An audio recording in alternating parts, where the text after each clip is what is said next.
Coral reefs are all over this part of the ocean and they love to punch holes in the bottoms of boats. And due to that, there's a bevy of shipwrecks just under the water. Now you've got some diving gear, so it's time to find some treasure.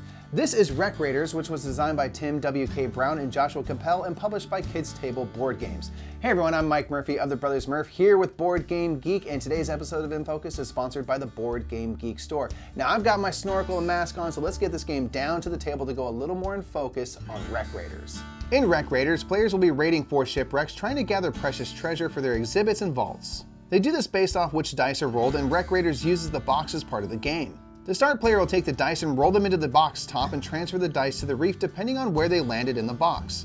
If a die is even partly on a shell, it will go to the corresponding spot on the reef. If it's just in the water, it goes into the zone with no shells. On a turn, a player will take a die and move their divers. If there are no more dice available, all dice are rolled in the top box again and transferred to the reef.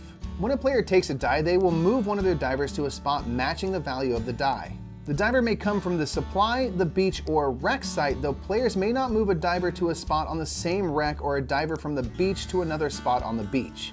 If the players move their diver to the beach, they will immediately gain the reward shown on that spot.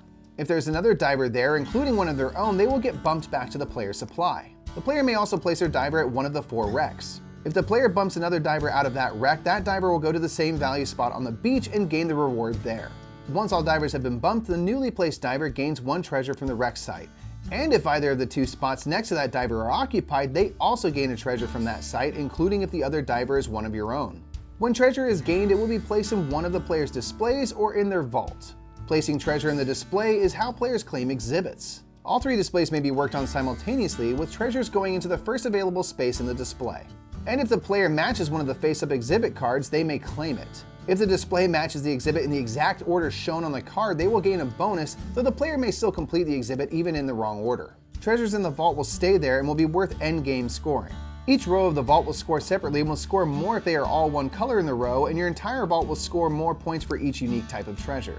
Throughout the game, players will gain shells. They gain them from the beach, from bonuses on exhibit cards, and from taking dice. These shells can be used in a few different ways. To add to exhibits for decorations, which will gain more points, they can be turned in to do special actions, or they can be used to buy aquariums. Aquariums will gain the player endgame points, and the bigger the aquarium, the better. The game will end when a certain number of exhibits have been taken, and then the endgame scoring will commence. Players will score points for their exhibits, their vaults, and their aquariums. At the end of the game, the diver with the most points will win. Wreck Raiders is a simple dice drafting game that has a lot of tough decisions. Many things in this game give your opponents boosts. If you go to a wreck where they are, you give them treasure they might need. If you bump them to the beach, you're going to give them shells. This whole game is about trying to set yourself up for big moves while trying to give your opponents as little as possible. And if Wreck Raiders seems like a game you'd enjoy, consider checking out its page at BoardGameGeek.com to learn more. And if you're looking to upgrade your next game night, visit the Board Game Geek store today.